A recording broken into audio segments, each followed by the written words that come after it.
Bab 2743. Pria bertopeng yang licik. Ada orang mendekat.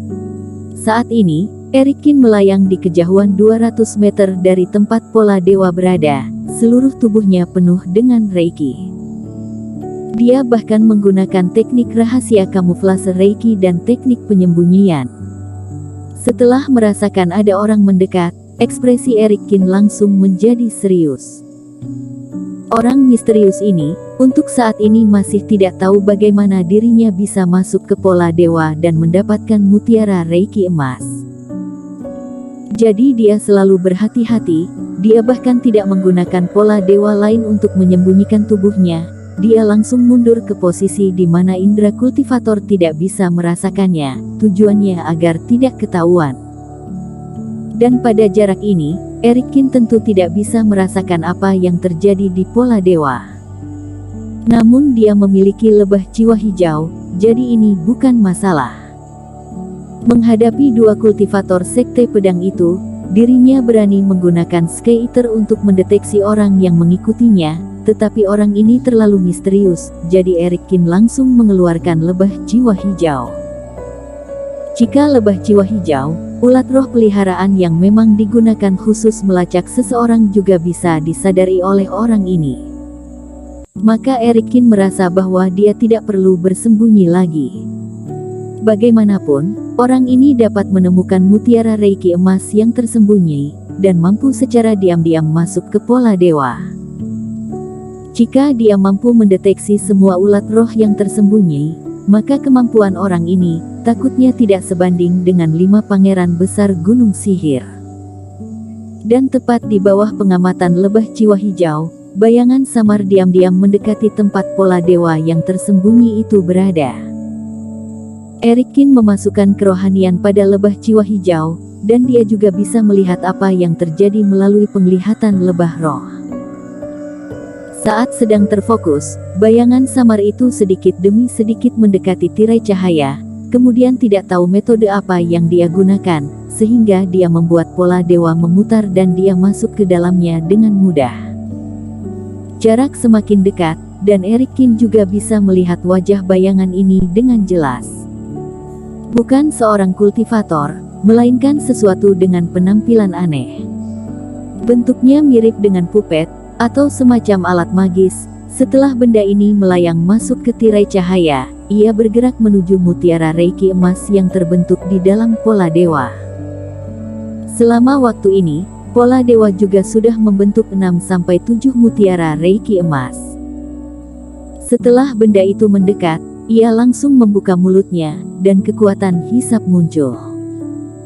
Dia menyedot semua mutiara reiki emas ini ke dalam mulutnya, kemudian berbalik dengan santai dan terbang keluar. Erikin, orang ini sangat berhati-hati, dia bahkan tidak muncul secara pribadi, melainkan menggunakan senjata ajaib untuk menyerap mutiara reiki emas. Ini karena dia takut ditangkap oleh tuannya. Melihat kejadian ini, Iblis Fu mendengus. Jadi apa rencanamu? Apakah akan langsung menangkapnya? Kalau tidak makhluk ini sudah akan pergi. Jangan terburu-buru, benda ini hanya datang untuk mengambil mutiara reiki emas, setelah itu pasti akan jatuh ke tangan orang itu, biarkan lebah jiwa hijau mengikutinya. Erikin menyipitkan matanya, dan tetap tenang. Sekarang pihak lawan telah mengekspos keberadaannya, dirinya bisa mengikuti petunjuk tertentu untuk mencari tahu apa yang terjadi. Lebah jiwa hijau terbang secara diam-diam dan mengikuti benda itu dari belakang. Erikin juga diam-diam bergerak mengikuti lebah jiwa hijau. Setelah terbang beberapa ratus meter, benda itu perlahan melambat. Kemudian, reiki emas di sekitarnya menyebar, dan akhirnya seseorang muncul. Seorang pria bertopeng yang berpakaian hitam muncul, meraih benda itu, lalu berbalik tanpa memeriksa mutiara reiki emas di dalamnya. Orang ini mau kabur, seru Iblis Fu. Dia tidak akan bisa melarikan diri. Erikin mencibir, semakin pihak lawan berhati-hati, semakin menunjukkan bahwa pihak lawan sebenarnya tidak memiliki kepercayaan diri yang cukup berada di kolam pedang. Selain itu, tidak segera memeriksa benda yang didapat di lokasi mendapatkan harta karun tersebut, itu juga hal yang normal. Ada lebah jiwa hijau di sini, jadi hanya perlu mengikutinya saja. Eric Kin sangat sabar, dia mengikuti jauh sampai pria bertopeng itu berhenti. Aneh, permata ini tidak bisa menunjukkan lokasi mutiara Reiki emas berada. Mungkinkah orang ini hanya mengatur 3 pola dewa dan berhenti? Pria bertopeng itu berpikir dalam hati. Menurut perkiraannya, mengingat luas kolam pedang, orang ini setidaknya akan menyusun 7-8 pola dewa. Atau, dia merasakan pola dewa telah dimasuki, jadi dia kembali untuk menyelidikinya. Pria bertopeng itu merespons dengan dan segera memikirkan kemungkinan lain. Tapi jika demikian, itu juga tidak masalah. Aku tidak perlu ke sana. Dengan demikian apakah dia bisa mengetahui bahwa aku yang telah mengambil mutiara Reiki emas? Selesai bicara, orang ini tertawa dengan bangga. Dirinya suka menyendiri, dapat melatih diri sampai tahap ini semuanya karena dia melakukan segala sesuatu dengan hati-hati dan tidak meninggalkan jejak apapun. Sebelumnya saat menggunakan benda ini untuk mengambil mutiara Reiki emas, dia juga mengamati sekeliling dari jarak jauh dan tidak menemukan hal aneh. Bahkan jika pola dewa benar-benar rusak, itu juga tidak akan menyalahkan dirinya. Setelah mengambil mutiara Reiki emas dari benda tersebut, pria bertopeng itu menghitungnya sejenak. Di 3 daerah pola dewa ini, ia memperoleh total hampir 20 mutiara Reiki emas, yang ia dapatkan tidaklah sedikit. Bagaimanapun, kultivator biasa pun sulit untuk membuat mutiara Reiki emas. Bahkan jika memiliki harta karun dan dapat mempercepat proses ini, tetapi itu juga tidak sebagus pola dewa Eric Kin. Istirahat sebentar.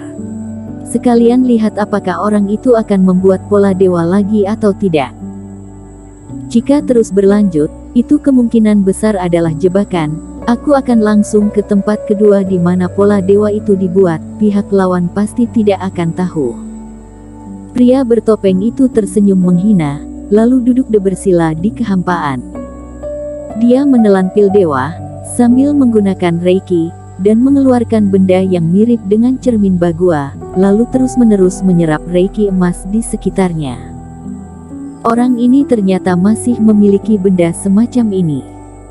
Melihat cermin bagua yang ada di samping pria bertopeng itu, Eric Kin juga sedikit terkejut. Sangat jelas, benda ini mirip dengan pola dewa, juga dapat memadatkan mutiara Reiki emas, tetapi kecepatannya sedikit lebih buruk. Memiliki benda yang bisa merasakan mutiara Reiki emas, dapat masuk ke pola dewa, kepala iblis, dan cermin bagua. Orang ini memiliki banyak benda bagus di tangannya. Setelah mengamati ini, Eric Kin juga melihat bahwa basis kultivasi pria bertopeng ini ada pada level fase penilaian 1 penurunan, tetapi dia memiliki banyak benda bagus di tangan, sehingga dia bisa mencuri mutiara Reiki emas miliknya. Setelah berlatih sebentar, pria bertopeng itu merasa segar kembali. Cermin baguanya juga memadatkan sebuah mutiara, lalu dia berdiri dan bersiap untuk pergi. Satu-satunya yang dia sesali adalah sejak kemunculan pola dewa ketiga, Eric Kin tidak lagi lanjut membuat pola dewa. Dengan demikian, pria bertopeng tidak berani pergi ke 2 titik pola dewa pertama. Dia tidak tahu apa yang dilakukan pihak lawan. Jika serakah dan mengambil risiko, ini bukanlah perburuan harta karun, melainkan cari mati. Dirinya tidak akan mungkin melakukan hal bodoh seperti itu. Sudah waktunya untuk pergi ke dasar kolam pedang dan mencari binatang roh emas. Ada begitu banyak harta karun di dunia kultivasi yang tidak terhitung jumlahnya, tetapi nyawaku hanya ada 1. Pria bertopeng itu bergumam pada dirinya sendiri, dan terbang ke arah bawah. Namun setelah terbang tidak jauh, pria bertopeng itu tiba-tiba berhenti. Matanya penuh dengan keraguan. Dia mengubah arah dan terbang ke atas. Namun, setelah terbang tidak terlalu lama, dia berhenti lagi. Kali ini, pria bertopeng itu tampak serius. Setelah beberapa saat, 6 ulat roh berbentuk aneh muncul dan terbang ke arah yang berbeda. Setelah lewat beberapa waktu, ke-6 ulat roh itu semuanya kembali ke telapak tangannya. Teman seiman mana yang membuat lelucon seperti ini denganku? Pria bertopeng itu memberi hormat ke sekitarnya dan berkata dengan lembut. Aku Rigosun, tidak ada musuh di kalangan kultivasi. Teman seiman nampaknya sudah salah mengenal orang, dan tidak sengaja menjebakku dalam formasi. Mohon jangan bercanda, jangan sampai memunculkan konflik, itu tidak akan ada manfaatnya bagi kita berdua. Bersambung.